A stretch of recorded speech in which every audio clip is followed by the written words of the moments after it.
गावाच्या टोकाशी असणाऱ्या एका जंगलातील मंदिराजवळ एक स्त्री मध्यरात्री कोणती तरी साधना करत होती.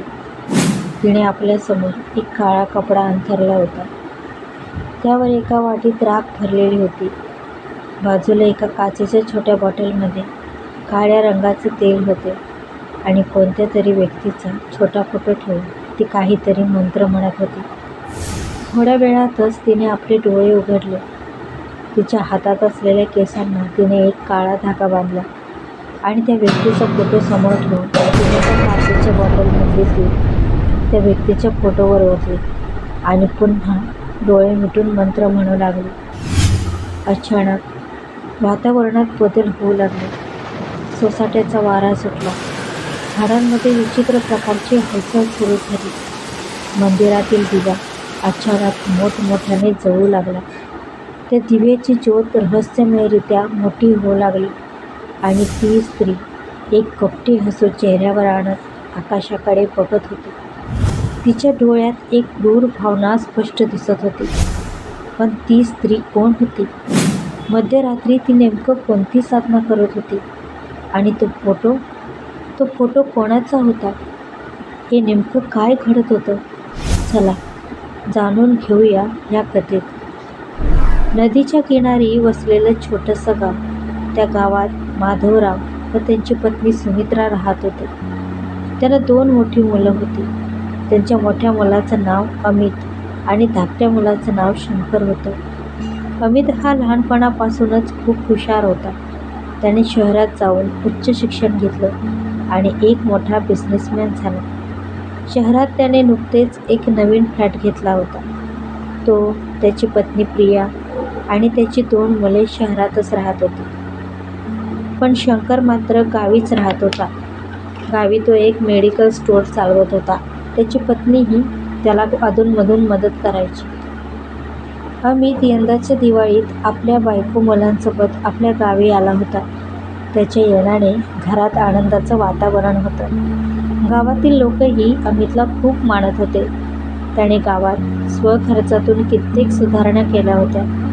जेव्हाही अमित गावी यायचा तेव्हाच गावातील लोकांचं त्यांच्या घरी येणं जाणं होत असे.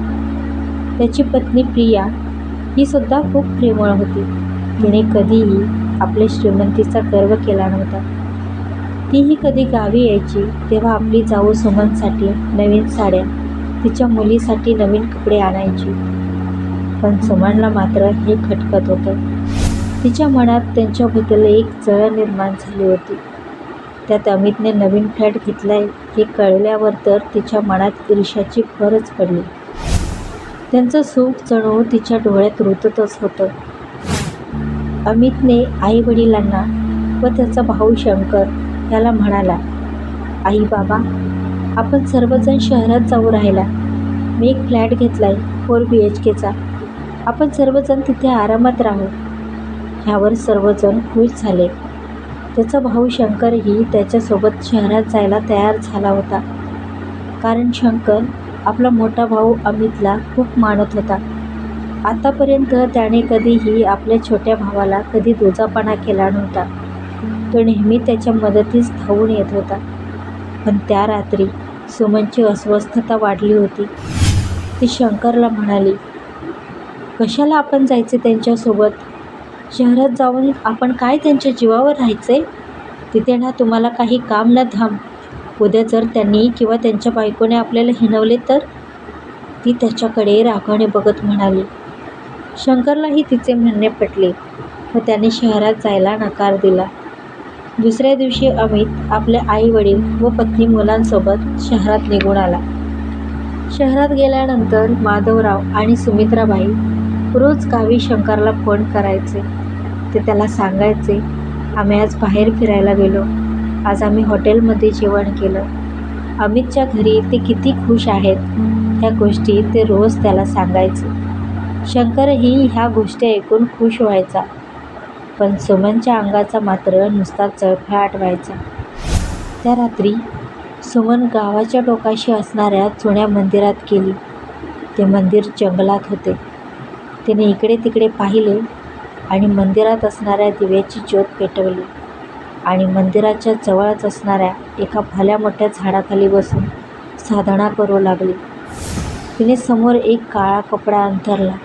त्यावर एका वाटीत राख भरली होती, एका बॉटलमध्ये काळं तेल आणि हातात केसांचा काही गुच्छा होता.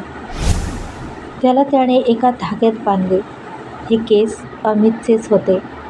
जेव्हा अमित गावी आला होता तेव्हा तिने एका रात्री अमित व त्याची पत्नी गाढ झोपेत असताना त्याच्या डोक्याचे काही केस कैचीने कापून घेतले होते आणि त्याचा एक छोटा फोटो चोरून घेतला होता. तिने काही मंत्र पुटपुटले आणि त्याच्या फोटोवर ते काळे तेल ओतले. ते तेल फोटोवर ओतताच अचानक वातावरणात बदल झाला. ती आकाशाकडे पाहून विचित्र हसत होती. जणू तिची साधना सफल झाली होती. अमितचं सुख तिच्या डोळ्यात इतकं रुतत होतं की त्यांचं वाईट करण्यासाठी ती कोणत्याही थराला जायला तयार होती. अमितचं गावात होणारं कौतुक तिच्या डोळ्यात सलत होतं. तिला असं वाटत होतं की तिचे सासू सासरे तिच्या नवऱ्यापेक्षा अमितचेच कौतुक करतात, त्याच्याच बायको पोरांना जीव लावतात. या विचारानं तिच्या तळपायाची आग मस्तकात जात होती. तिने गावातच राहणाऱ्या एका स्त्रीकडून हे तंत्रमंत्र शिकले व त्याची साधना ती करू लागली होती. आज त्याची साधना सफल झाली होती. इकडे अमितच्या वागण्यात आता विचित्रपणा आला होता. तो सतत चिडचिड करू लागला. बिझनेसमध्ये त्याला खूप नुकसान व्हायला लागले होते. अनेक कंपन्यांचे प्रोजेक्ट त्याच्या हातातून निसटून चालले होते. त्याचे बिझनेस पार्टनरही त्याच्यावर नाराज राहू लागले होते. त्याचा नवीन फ्लॅट ही आता विकायची वेळ आली होती. एक दिवस तर चक्क त्याने प्रियावर हात उचलला. सुमित्राबाई हे सर्व पाहत होत्या. अमित अशा स्वभावाचा कधीच नव्हता. माधवराव आणि सुमित्राबाई आपल्या मुलाची अशी अवस्था बघून खूप चिंतेत राहू लागले. ते प्रत्येक गोष्ट शंकरला फोन करून सांगायचे. त्याची दशा ऐकून सुमन मात्र आतल्या आत खूप खुश व्हायची. तिच्या चेहऱ्यावर एक कपटी हसू फुलायचे, पण शंकरच्या समोर ती दुःखी असल्याचे नाटक करायची. हळूहळू अमितची तब्येत बिघडू लागली. तो सतत आजारी पडू लागला. त्याला सतत त्याच्या आजूबाजूला कोणीतरी असल्याचा भास व्हायचा. तर कधी भयानक आवाज त्याला ऐकू यायचे, तर कधी विचित्र विचित्र स्वप्न त्याला पडायचे, जणू कोणीतरी त्याला अंधाऱ्या जागेत ओढत नेते. सुमित्राबाईंना त्याची अवस्था पाहून एक वेगळ्या शंका तिच्या मनात येऊ लागल्या होत्या.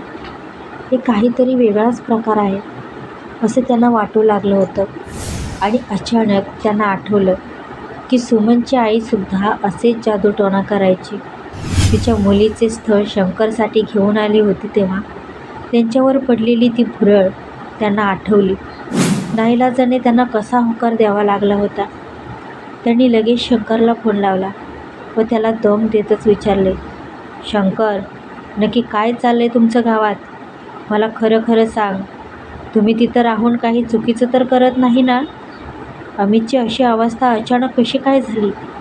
शंकरला ह्या गोष्टीची जराही कल्पना नव्हती. त्याने ही गोष्ट सुमनला सांगितली तेव्हा तिच्या चेहऱ्याचा रंग उडाला. तिच्या मनात आता भीती निर्माण झाली होती. आता खरा खेळ सुरू झाला होता, कारण आता संशय यायला सुरुवात झाली होती. तिने सुमित्राबाईंना फोन लावला आणि रागातच ती त्यांना म्हणाली, आई, तुम्हाला काय म्हणायचे आहे? आम्ही अमित भाऊजींवर काय करणी करतोय? तुम्हाला असं बोलताना काहीच कसं वाटलं नाही? तुम्ही आमच्यावर संशय घेताय? सुमित्राबाईंनी तिच्या बोलण्याचं एकही उत्तर दिलं नाही. त्या तिचं बोलणं ऐकून गप्प झाल्या. सुमन त्यांना रागाच्या भरात नाही नाही ते बोलून तिने तो फोन कट केला. पण तिच्या मनात अजूनही भीती होतीच. इकडे अमितची तब्येत खूपच खालावली होती. शेवटी सुमित्राबाईंनी ठरवले अमितला घेऊन गावी जायचे व तिथल्या मंदिरातल्या सिद्ध पुजारींना अमितच्या ह्या अवस्थेचे कारण विचारायचे. त्यांनी माधवरावांना ही गोष्ट सांगितली व त्या दुसऱ्याच दिवशी अमितला घेऊन गावी आले. पण ह्या वेळेस त्यांनी ही गोष्ट कोणालाच सांगितली नाही. ते आपल्या गावी असलेल्या घरी न जाता थेट मंदिरात अमितला घेऊन गेल्या. तिथे ते सिद्ध पुजारी देवीची पूजा करत होते. पूजा संपवून त्या सुमित्राबाईकडे आले. सुमित्राबाईंनी अमितची सर्व अवस्था पुजाऱ्यांना सांगितली. त्यांनी एक नजर अमितकडे फिरवली व त्यांनी सुमित्राबाईला सांगितले की ह्याच्यावर तंत्रविद्या केलेली आहे आणि हे करणारं तुमच्या जवळचंच आहे. हे ऐकता सुमित्राबाईच्या पायाखालची जमीनच सरकली. त्यांचे डोळे पाणावले व त्यांनी माझ्या मुलाला ह्यातून वाचवा अशा विनवण्या त्या पुजाऱ्यांना करू लागले. त्यांनी सुमित्राबाईंना हवन करून हे तंत्रबंधन तोडावे लागेल असं सांगितलं. त्या ह्या पूजेस तयार झाल्या. त्या दिवशी तिथल्याच एका बाईच्या घरी त्या राहिल्या. अमित आपल्या आईला काहीच बोलत नव्हता, कारण त्याला माहीत होतं आपली आई आपल्याला बरं वाटावं म्हणून धडपडते. तो तिला जे करत होती ते करू देत होता. दुसऱ्या दिवशी सकाळी सुमित्राबाई अमितला घेऊन मंदिरात गेल्या. पुजारी हवनाची तयारी करत होते. मंदिराच्या पायरीशी येताच अमित जागीच थांबला व तो मंदिरात येण्यास नकार देऊ लागला. सुमित्राबाईंनी पुजाऱ्यांना आवाज दिला तेव्हा त्याने त्याच्या अंगावर अभिमंत्रित केलेलं जल शिंपडलं. ते जल त्याच्या अंगावर पडताच अमित तिथेच कोसळला. मंदिरात आलेल्या काही गावकऱ्यांनी त्याला कसेबसे पकडून मंदिरात आणले व त्या पुजाऱ्याच्या समोर बसवले. त्याच्यावर असलेले तंत्रबंधन काढण्यापूर्वी त्यांनी सुमित्राबाईंना एक चेतावणी दिली की जसे मी हे बंधन तोडेन तसे ते ज्यांनी ह्याच्यावर तंत्रविद्या केली ते त्याच्यावर उलटेल व ह्यामध्ये त्या व्यक्तीचा जीव जाईल, कारण ह्या तंत्राने त्या व्यक्तीने एका भयंकर शक्तीला जागं केलं आहे. त्या पुजाऱ्यांचं बोलणं ऐकून सुमित्राबाई काही क्षण गप्प झाल्या, पण आपल्या लेकराची अवस्था पाहून त्यांनी ह्या गोष्टीला होकार दिला. पुजाऱ्यांनी हवन प्रज्वलित केला व मोठमोठ्याने मंत्र म्हणू लागले. तसं अमितला खूप त्रास होऊ लागला. तो तिथून उठण्याचा प्रयत्न करू लागला, पण गावकऱ्यांनी त्याला तसेच धरून ठेवले. तो कधी मोठमोठ्याने हसायचा तर कधी हवन विझवण्याचा प्रयत्न करायचा. सर्व गावकरी हा प्रकार बघून व त्याचे हाल बघून हळहळत होते. पुजाऱ्याने अखेरचा मंत्र म्हटला आणि अमित खाली बेशुद्ध पडला. त्याच्या शरीरात खूप कमजोरी आली होती. त्याने आपल्या आईला क्षीण आवाजात हाक मारली. आई! सुमित्राबाई त्याच्याजवळ बसल्या. ते त्याच्या डोक्यावरून मायेने हात फिरवत म्हणाल्या, अमित बाळा, मी इथेच आहे. पुजाऱ्यांनी त्याच्या हातात अभिमंत्रित केलेला एक लाल धागा बांधला व काही मंत्र म्हणून त्याला पाणी प्यायला दिले. त्याने जरा अमितला तरतरी आल्यासारखे वाटले, पण सुमित्राबाईंचा संशय खरा ठरला होता. त्या रागातच अमितला घेऊन तडक आपल्या घरी गेल्या. त्यांनी दारातूनच सुमनला हाक मारली. सुमनने दरवाजा उघडला. आपल्या सासूला व मोठ्या दिराला पाहून ती घाबरली. सुमित्राबाई तडक घरात आल्या व तिला जाब विचारू लागल्या. सुमन आता खूप घाबरली होती.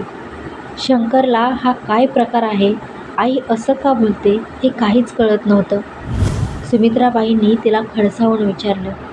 आता खरं सांगण्याशिवाय सुमनला काही मार्ग नव्हता. तिने सर्व काही सांगितलं. ती म्हणाली, सर्वजण अमित भाऊजींचेच कौतुक करायचे. माझ्या नवऱ्याला साधं कोणी विचारतही नव्हतं. गावातील लोकंसुद्धा ते आल्यावरतीच घरी यायचे. त्यांचे दिवसेंदिवस वाढणारे यश, त्यांचं सुख मला पाहवत नव्हतं, म्हणून मीच त्यांच्यावर तंत्रविद्या केली. हे ऐकताच शंकरला सुमनचा खूप राग आला. माझ्या भावाच्या जीवावर तू उठलीस? अगं त्याने काय नाही केलं आपल्यासाठी. तू बाई नाहीस, हडळ आहेस हडळ, असं म्हणत तो तिच्या अंगावर धावून गेला. तेवढ्यात अमितने त्याला अडवले व म्हणाला, शंकर थांब, अजून पाप करू नको. शंकर मेल्याहून मेल्यासारखा झाला. त्याने हात जोडून अमितची माफी मागितली व त्याला म्हणाला, दादा, मी आता या बाईबरोबर एक क्षणही इथं थांबणार नाही. मी माझ्या मुलीला घेऊन आत्ताच तुझ्याबरोबर येतो. असं म्हणून ते सर्वजण तिथून निघून गेले. सुमन मात्र त्या जुन्या घरात एकटीच राहिली. गावातील एकही व्यक्ती आता तिला ढुंकूनही बघत नव्हता. तिने केलेली तंत्रविद्या आता तिच्यावरच उलटली होती. तिला सतत आजूबाजूला कोणीतरी असल्याचा भास होऊ लागला. तिच्या कानात कोणीतरी भयानक आवाजात फुसफुसण्याचा आवाज येत होता. एके दिवशी तिच्या घरातून खूप दुर्गंधी येऊ लागली होती.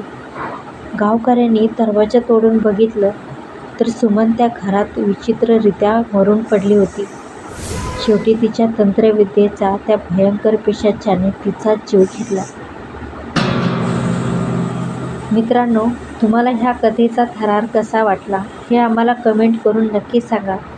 आणि हो, चॅनेलला लाईक आणि सबस्क्राईब करायला विसरू नका. पुन्हा भेटू असाच भयानक थरार घेऊन. तोपर्यंत धन्यवाद.